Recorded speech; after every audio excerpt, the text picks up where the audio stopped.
इंदिरा गांधी मातृत्व पोषण योजना की लाभार्थी महिलाओं को आज की ये राशि चेक द्वारा वितरित की गई। उदयपुर, डूंगरपुर, बांसवाड़ा और प्रतापगढ़ इन 4 जिलों में 2-2 महिलाओं को आज ये चेक वितरित किए गए। प्रथम किश्त 1000 रुपए के चेक राशि के द्वारा।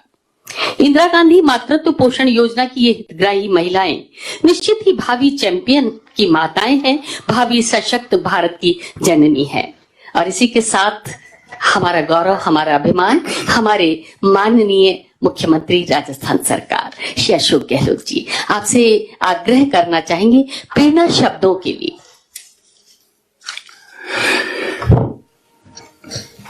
हमारे हेलो, कान में बोलिए, वोट कहना चाहते कुछ आप बोलिए, मंत्री जी बोलिए। सर, मेरा सर माननीय मुख्यमंत्री महोदय आपसे मेरा अनुरोध है जी, जो इस कार्य और कुपोषण से मुक्ति आवश्यक है।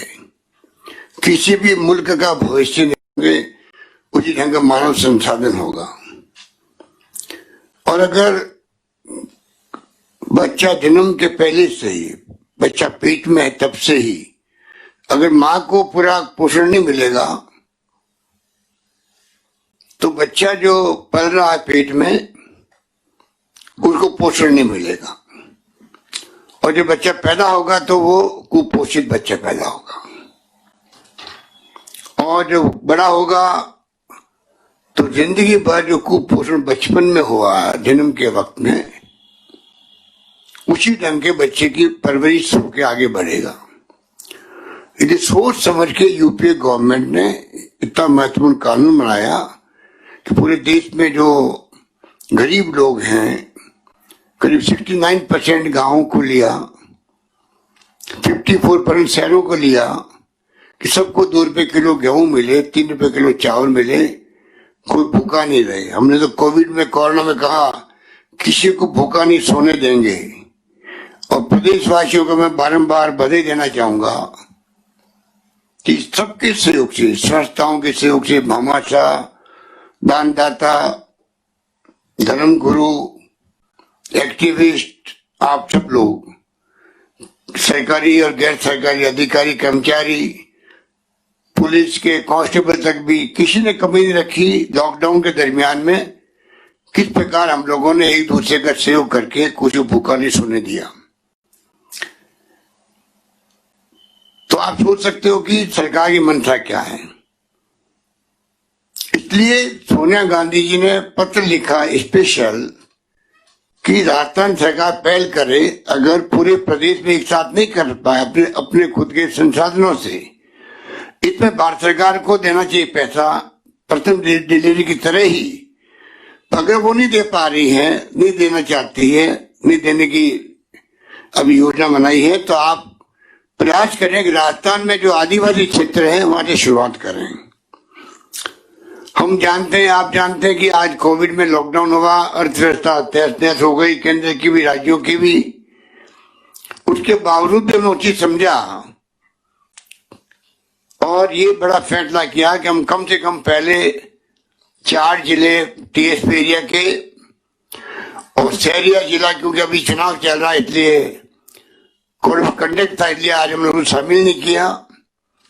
वहां पर हम लोग किस प्रकार से योजना को लागू करें। तो राज्य सरकार अपने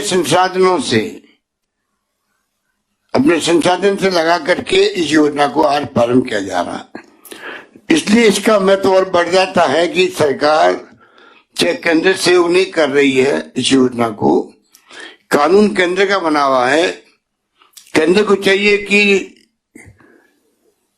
फ्यूचर को देखते हुए इस योजना को दूसरा बच्चे को भी मातृत्व पोषण योजना के अंतर्गत 6000 रुपए मिले। कुपोषित बच्चे नहीं हो, कुपोषित माँ नहीं हो, दूध पिलाने वाली माँ नहीं हो, 3 साल तक के बच्चे भी नहीं हो, उनको सुविधाएं मिल सके। जो आंगनबाड़ी वर्कर्स है, सहायिका है, आशा सहयोगी हैं, उनकी भूमिका भी कम नहीं होती है। जो हमारे 1 लाख के लगभग 2.25 लाख की संख्या है उनको मैं बारंबार धन्यवाद दूंगा कि वो अपना काम सुचारू रूप से कर रही हैं। आंगनबाड़ी वर्कर्स वो अपना काम कर रही है, आशा सहयोगी अपना काम कर रही है। पर ये जो पायलट प्रोजेक्ट बनाया हम लोगों ने खाली ट्राइबल एरिया के लिए बनाया। हम चाहेंगे धीरे धीरे इस योजना को पूरे प्रदेश में लागू करें। स्टेट गवर्नमेंट का सपना रहेगा यह महत्वपूर्ण योजना पूरे प्रदेश के अंदर लागू हो, जिससे कि हमारे यहाँ पर माँ को और बच्चों को जो न्यूट्रिशन की प्रॉब्लम रहती है वो नहीं आए, बच्चे स्वस्थ पैदा हो, बड़े हों, ये हमारा सोच रहेगा। मुझे खुशी है कि इंदिरा गांधी के नाम से इस योजना का प्रारंभ किया गया। इसमें ममता जी को, विभाग को बहुत बहुत बधाई देना चाहूंगा।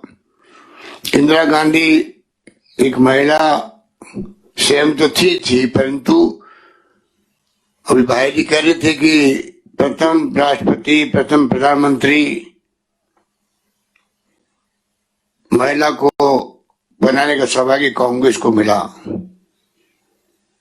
कोई दुराई नहीं, पर इंदिरा गांधी जैसी महान नेता जो हमेशा महिलाओं की चिंता करती थी, बल्कि राजीव गांधी जी ने भी जो आरक्षण दिया महिलाओं को एम्पावर करने के लिए, वो भी ऐसे ही काम है। आज महिलाएं सरपंच, गांव में वार्ड पंच, प्रधान, प्रमुख, मेयर, पार्षद मंत्री जा रही है, सत्तम भागीदारी उनकी भी हो गई है। महिलाओं को बराबर का सम्मान मिले देश के अंदर, ये हमारे देश का सपना रहा है। तो राजीव गांधी ने कानून बना करके इस सपने को पूरा करने का प्रयास किया। और इंदिरा गांधी जी, आप जानते हैं कि जो उनका संदेश था देशवासियों को, एक सशक्त महिला थी, आयरन लेडी के रूप में उनकी पहचान बन गई। हिंदुस्तान जैसे मुल्क में जो डेवलपिंग कंट्री है, वहां पर एक महिला का प्रधानमंत्री बनना ही अपना आप में उस दशक के अंदर, 60 के दशक के अंदर बहुत बड़ी बात थी। 66 के अंदर वो जमाना और था, वहां पर एक महिला प्रधानमंत्री बने देश की और नाम कमाए पूरे दुनिया के अंदर, इस देश का मान सम्मान बढ़ाए। बांग्लादेश को आजाद करवा दिया उन्होंने, गरीबी हटाओ की बात करी, हरित क्रांति को पूरी तरह कामयाब किया, आतंकवाद का मुकाबला किया। और वो किस प्रकार से खालिस्तान की बातें होती थी, लोग मारे जाते थे, उस जमाने के अंदर उनकी हत्या कर दी गई प्रधानमंत्री पद पे रहते हुए। क्योंकि मैं उनके मंत्रिमंडल में मंत्री था, उस जमाने के अंदर डिप्टी मिनिस्टर था, तो हम लोग बहुत करीब से जानते थे उनकी सोच, उनके विचार, उनके कार्य करने की शैली। तो आज भी उनको याद करते हैं तो लगता है कि प्रधानमंत्री पद पे रहते हुए उनकी हत्या हो गई, सिर्फ इसलिए देश एक रहे, अखंड रहे और खालिस्तान की बात करने वालों को मुंह तोड़ जवाब दिया जाए। जवाब दिया गया, आतंकवाद खत्म कर दिया गया, पर इंदिरा गांधी की हत्या हो गई।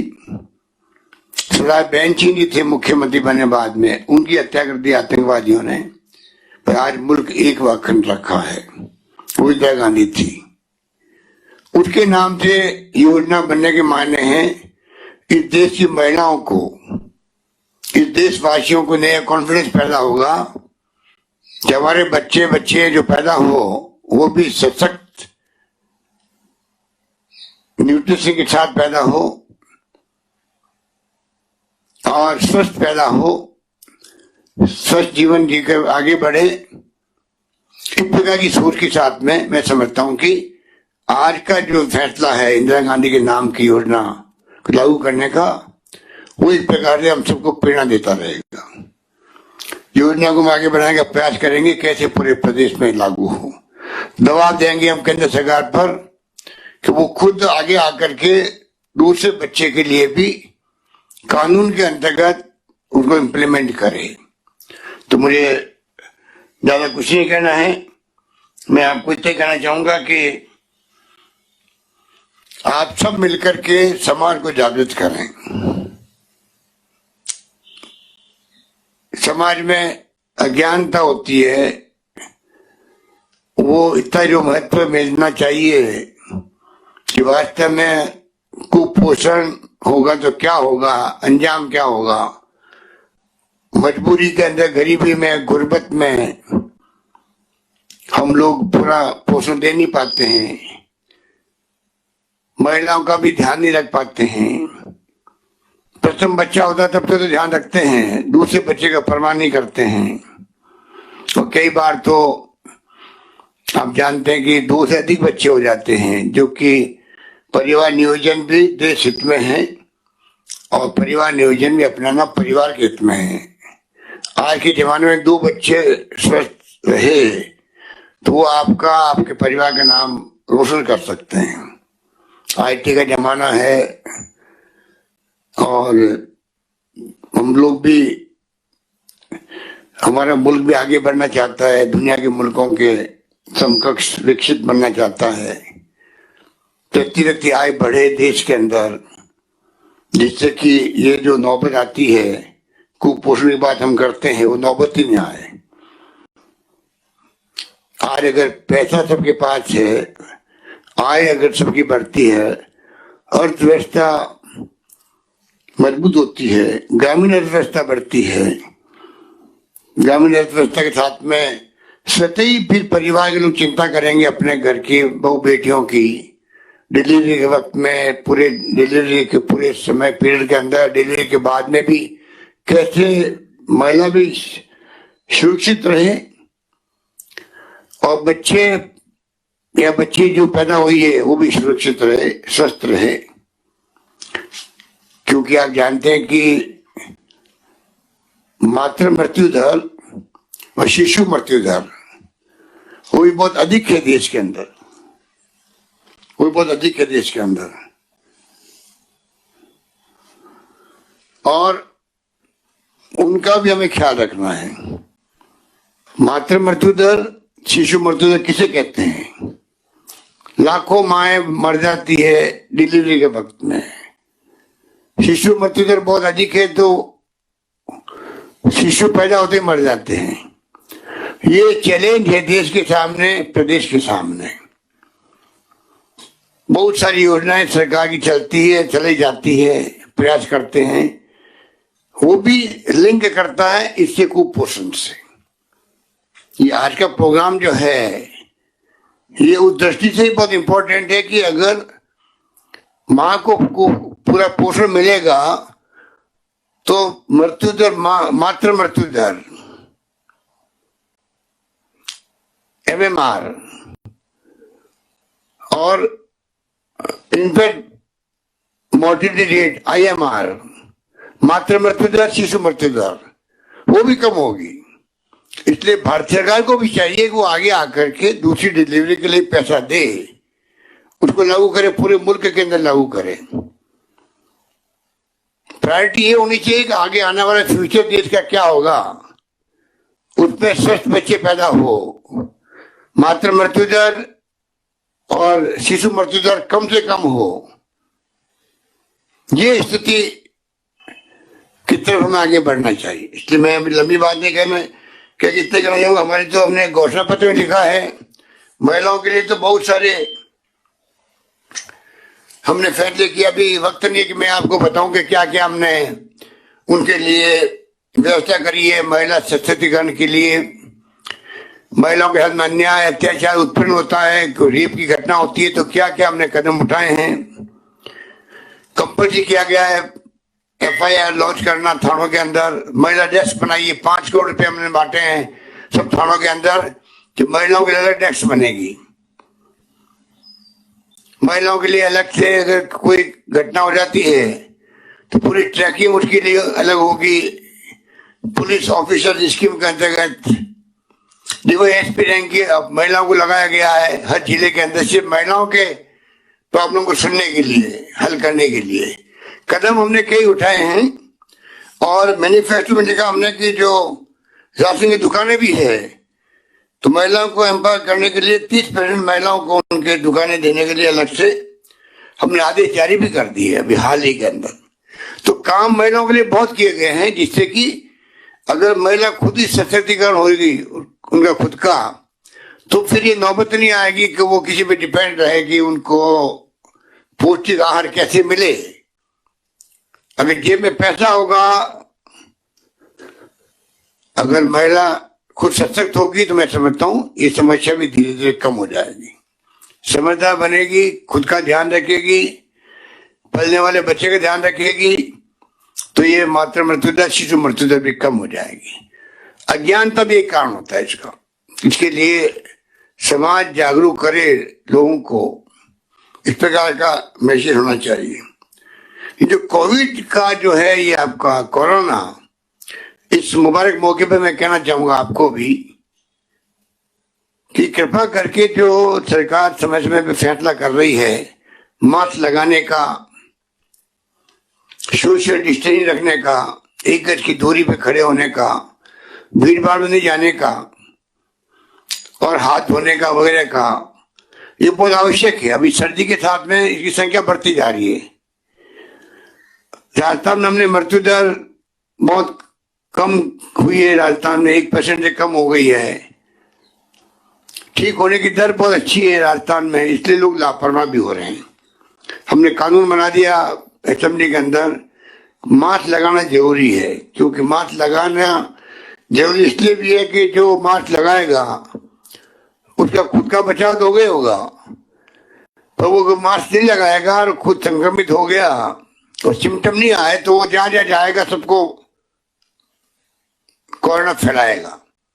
इसलिए एक व्यक्ति का मास्क लगाना कंपल्सरी किया गया है, जिससे कि वो खुद अपनी रक्षा कर सके और खुद संक्रमित तो है, कई लोग संक्रमित हो जाते हैं कोरोना से, जो महामारी है, पर सिम्टम नहीं आते, ना सर्दी, ना जुकाम, ना बुखार, कुछ भी नहीं है, पर वो संक्रमित है। तो मास्क लगाना जरूरी इसलिए है कि बाद में अगर वो खुद संक्रमित अभी नहीं है, बाद में हो जाए तो बचाव हो जाएगा उसका, और साथ में अगर वो संक्रमित है तो जहां भी जाएगा तो फैलाएगा, उससे रोकना भी आवश्यक है। तो मैं कहना चाहूंगा कि इसको आप बहुत गंभीरता से लें। इतने लोग संक्रमित होने लग गए हैं, परिवार के परिवार संक्रमित हो रहे हैं। और कल ही हमने कहा मीटिंग करके कि गांव के भी 526 लोग आज तक मारे जा चुके गांव के अभी, और लोग कहते गांव में कुछ है ही नहीं। गांव में आबादी इतनी बड़ी है, आबादी इतनी ज्यादा है कि गांव में किस गांव में क्या बीमार है, कौन अस्पताल आया, कौन मर गया, पता नहीं लगता है। या सुनते हैं मर गया होगा तो वो तो पहले अस्थमा पेशेंट था, वो तो डायबिटिक था, हार्ट का पेशेंट मर गया होंगे, ये पता नहीं कि वो। इसमें एक और खासियत है जो मैं आपको कहना चाहूंगा कि कोरोना का एक्सपर्ट के राय है डॉक्टरों की कि कोरोना जिसको लग जाता है, संक्रमित होता है, वो उस रोग को बढ़ाता है और मृत्यु भी हो जाती है। जो रोग पहले का, चाहे डायबिटिक है, शुगर का रोग है, चाहे उसको किडनी खराब है पहले से, हार्ट की बीमारी है, अस्थमा है, ऐसे लोगों पे वार ज्यादा करता कोरोना। तो लोग देखते हैं वो तो अस्थमा था इसलिए मर गए, वो हार्ट अटैक से मर गए। हार्ट अटैक से नहीं मरे, हार्ट की बीमारी थी, वो 15-20 साल से नहीं मरते, पर क्योंकि उसको कोरोना संक्रमित हुआ, वो 10 गुना, 20 गुना, 40 गुना, 50 गुना बढ़ा देता बीमारी को और आदमी मर जाता है। ये तमाम बातें आम लोगों तक पहुंचनी चाहिए, आम लोगों को आप समझाना चाहिए और प्रोटोकॉल को निभाना चाहिए प्रदेशवासियों को। हम बार बार कहते हैं कि मास्क लगाना बहुत आवश्यक है। अभी दीपावली पे हम पटाखे छोड़ने का हमने निर्णय किया, बैन लगा दिया। मुझे खुशी है कि प्रदेशवासियों ने साथ दिया इस बार। धनतेरस के दिन भी और दीपावली के दिन भी पटाखे नहीं के बराबर छूटे, कोई 1-2% छूटे होंगे। अच्छा हुआ, नहीं तो वायुमंडल में जो प्रदूषण फैलता उसके साथ में कोरोना ज्यादा कोरोना की ग्रसित ज्यादा लोग होते। इसी प्रकार से आपको ध्यान रखना है कि किस प्रकार से भीड़ भाड़ दीपावली पे भी फिर भी हुई भीड़ भाड़, उसमें सोशल डिस्टेंस नहीं रख पाए थे लोग। और केरल का उदाहरण हमारे सामने, केरल में भी लोग खत्म हो गया था। ओणम का त्योहार वहां आया, उसके बाद में हमारी संख्या बढ़ती जा रही, लोग मारे जा रहे प्रतिदिन 50, 60, 70। तो सोशल डिस्टेंसिंग भी बहुत जरूरी है मास्क के साथ में। तो कृपा करके आप लोग जो भी आज इस प्रोग्राम को सुन रहे हैं, देख रहे हैं, उन सब साथियों से मैं कहना चाहूंगा कि जो माहौल हमने बनाया है 8 महीने में, जो मैं समझता हूं कि राजस्थान एकमात्र राज्य देश के अंदर है जिसने कोरोना को लेके जो सरकार की तरफ से तमाम पॉलिटिकल पार्टियों को साथ लेके, धर्म गुरुओं को साथ लेके, रिटायर्ड डॉक्टरों को साथ लेके, एक्टिविस्ट को साथ लेके, स्वयंसेवी संस्थाओं को साथ लेके, आम लोगों को साथ लेके, सरकारी कर्मचारी अधिकारी जो भी है, सबने मिलकर जो माहौल बनाया है, क्या पूरे देश में चर्चा है कि राजस्थान में कोविड का मैनेजमेंट बहुत शानदार हो रहा है। उसको और हम लोग कामयाब हो आगे भी हो सकता है कि वैक्सीन की बातें आप सुन रहे हैं अखबार में, टीवी में, काफी प्रयोग हो चुके हैं। अभी तो वैक्सीन आई नहीं है, अभी तो मास्क जो है लगाना वो वैक्सीन का काम करेगा। पर हो सकता है कि जो कल भी मीटिंग में डॉक्टर ने कहा, हो सकता है 2-3 महीनों में वैक्सीन आ भी जाए। बहुत ही तेज गति से प्रयोग चल रहे हैं वैक्सीन के। वैक्सीन आएगी तब देखेंगे क्या हो सकता है। परंतु आपको चाहिए कि आप अभी जो प्रोटोकॉल है कोरोना का, उस पर आप लोग कॉम्प्रोमाइज नहीं करें, ये मैं आपसे निवेदन करना चाहूंगा। यही बात कहता हूं मैं पुनः ममता भूपेश जी को, तमाम इनके विभाग के अधिकारियों को और सबको बधाई देना चाहूंगा कि एक बहुत अच्छी शुरुआत हुई है और आने वाले वक्त में और मजबूत होगी इसकी भी बात कहता अपनी बात समाप्त करता हूं। धन्यवाद। जय हिंद। धन्यवाद।